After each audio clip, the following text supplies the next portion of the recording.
Here we are again with an update on the Cantlie kilt project. And if you remember, this is one where it's a group of reenactors wearing the particular kilt cloth worn by one of the Canadian Black Watch battalions in the Great War.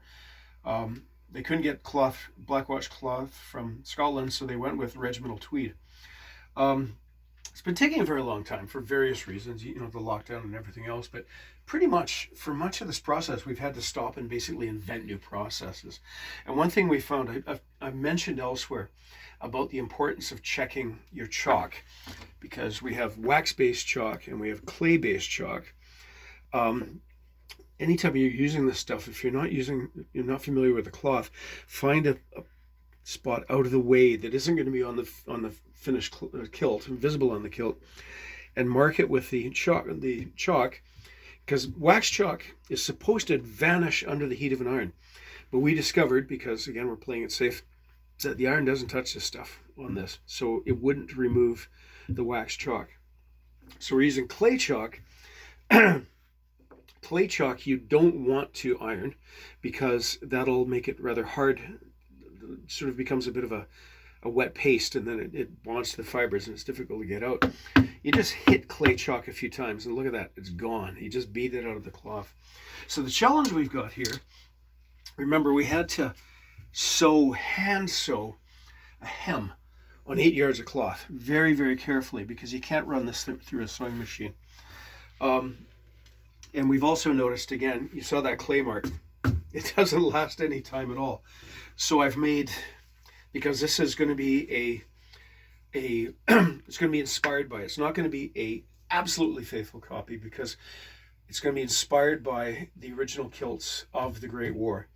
It's not going to be a faithful copy because we're adding the improvements which I consider necessary, which is better canvas. We're using an adaptation of my measuring scheme, in that we're going to the natural waist, and instead of going down 2.5, we're putting the strap and buckle there, and then adding a rise of 3 inches, because the military kilts were always quite high for reasons that I've either explained before or I'll explain later. We'll see. But what I've done is we've laid out the aprons and the pleats.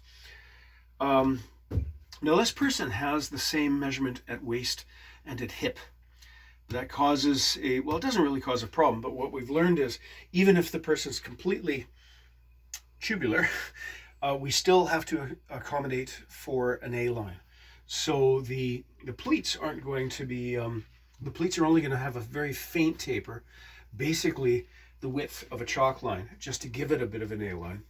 And the apron itself, we're just adding 1 inch to the hip. It would be 23-23, but we're going 23-24 because we need the shape of an A-line. So what we've done, and again, this is a challenge because the chalk marks don't stay at any time at all, is every place I would make a chalk mark, you can see I've done a back stitch with cotton basting thread and a needle. So as we go along, here's the first pleat, and the second pleat you can see where I've marked where the buttonhole will be. And then ever after that, because we're sewing to we're skipping the set, we're going to every other. So there's 1, 2, 3, 4, 5, and so on.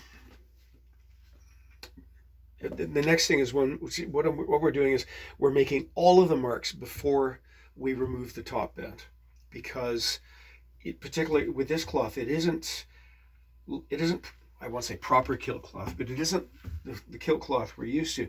This top is going to fray very easily indeed. So we're doing all of the markings before we reduce it in height. And frankly, when we reduce in height, I don't dare rip this as I normally would. So it's going to be basically every few inches I mark it with chalk, because we're going to have to use tailor's shears, moving very carefully indeed to make this as straight a line as possible. It's a bit nerve-wracking. We've already done one and we were basically at the end of our seat. The other thing too, because this is 8 yards of cloth, the original military kilts were maybe 7.5. And frankly, I don't have I can't examine the original kilt, which is in a museum in Montreal. I can't just fly over there and check it. But from the images that we see, I gather the feeling that they were trying to get as many kilts as possible out of the cloth that they had bought.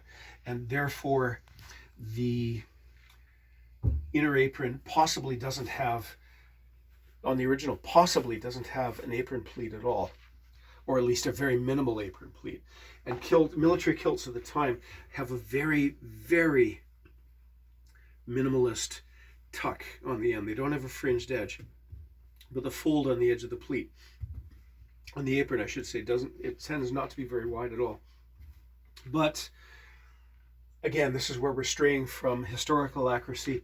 They've sent me 8 yards of cloth. They're getting a kilt made of 8 yards of cloth. So even though every one of these, well, there's only 2 examples to work from. Each of the original kilts had 31 pleats. This one's going to have rather more, because there's no way that I'm going to cut off a meter plus of this because I reached 31 and then shape the apron. So this kilt is going to, I think it's going to have 37 pleats. But again, that's giving the fellow value for his money. So yeah, it's going to be fun. I'm going to finish marking this because part of the delay is that I've been involving my apprentice every step of the way, because he's in his 20s and I'm in my 60s. He's the one that's going to be carrying on with projects like this after I cease functioning. Either I outlive my wits or fall off my stool. So it's very important that I include him in this. So yeah, so he'll be by tomorrow, and from tomorrow we'll refresh the markings. As you can see, the markings that I made just a few minutes ago are almost invisible again. So I'll probably make markings a 3rd or a 4th time tomorrow, and then we'll cut it down, and then he and I will both, each of us working on one, we'll see if we can get both of these kilts done within 10 days. We've got, it's not here, I've put it away, but we do have the original lining material from a historical cloth source. And I just have to get the proper color top down. So there we go. Cheers, thanks.